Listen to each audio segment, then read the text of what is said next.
Welcome to our third edition of Phriday Phaith. I'm Jay from Sorgy Stories. This past week, I had a chance to attend a parish mass at a place that we sometimes go but typically don't go. It's not the parish that we belong to that is attached to the school that our son goes to here in Philadelphia. It's a place instead called St. Raymond's. It's on the northwest side of the city in the Stenton neighborhood. It's in a mainly black neighborhood of the city. It happens to have a world-class gospel choir. Yes, a gospel choir, black gospel choir at a Catholic church. For some, that seems like an absolutely different experience that they would never expect, but it's really cool. But that aside, that's not precisely the reason why I wanted to come and give you this.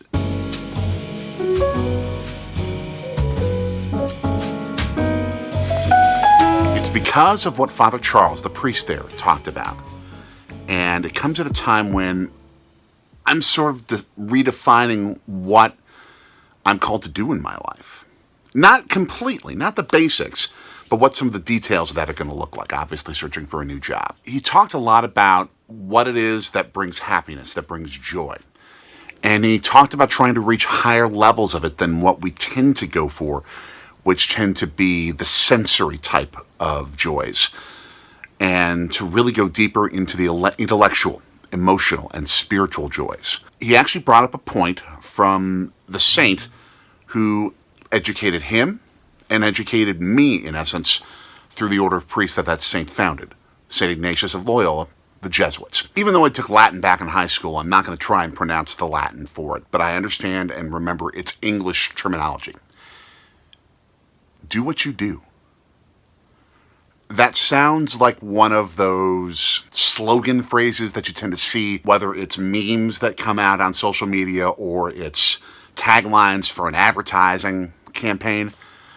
But in reality, it's incredibly good wisdom that we often forget that when we're searching for our callings in life, we tend to forget the simplicity of things. That God wants us to keep things simple sometimes. Just do what you do.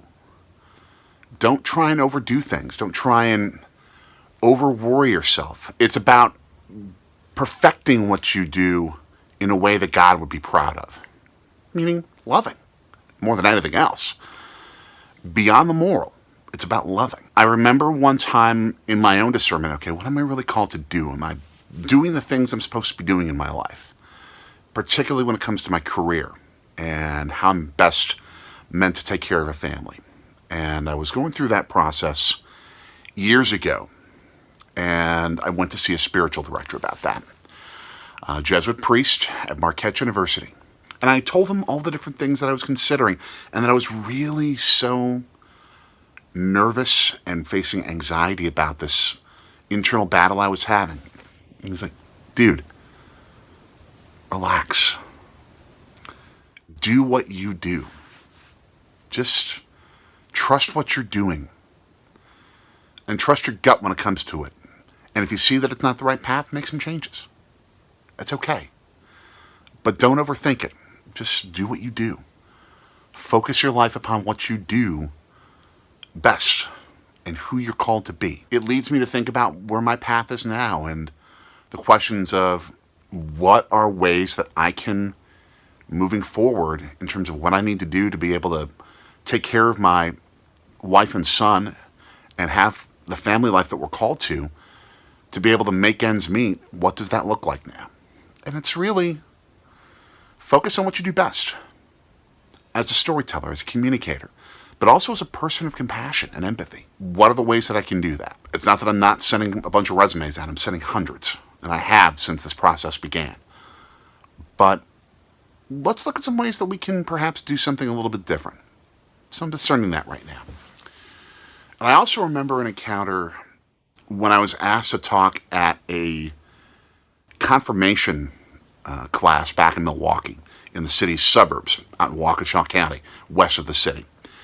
And the youth director there wanted me to talk to this 16-year-old girl who she said was really trying to discern the calling of entering a convent, becoming a nun. In listening to her journey, I felt like she was trying at the age of 16 to decide immediately and very quickly what her life's calling was going to be, and she was extremely nervous about it.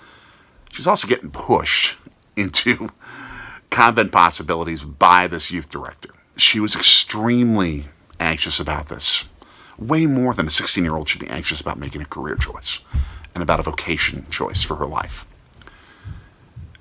And I explained to her, I've had family members change careers 7 times. In fact, that, I believe, may even be the average for most people in their career, moving from school all the way until retirement. They at least change their careers on average 7 times. At this point, you're 16 years old, you're only halfway through high school.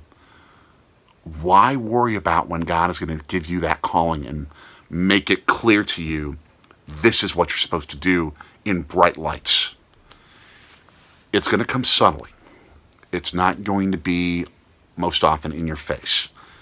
And you'll find what that's supposed to be. And you may not know that for 10 years, and that's okay. So in the meantime, just live. Just do what you do. Just love. Be aware of those who are trying to push you too hard at something.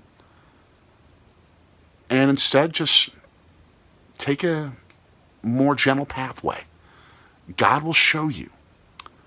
And if you take that more gentle pathway, you'll be more open to hearing the whispers of how God moves. Wouldn't you know it? As soon as we were done with that talk, that youth director came up to her and was like, "Oh my gosh, look at this convent we could go visit." And I just winked at that girl. And she saw what I meant. Just don't worry about it. Just do what you do. Just love as I ask you to love this world, God says. I got you. I've got you. Let go of the pressure. I've got you. Just do what you do.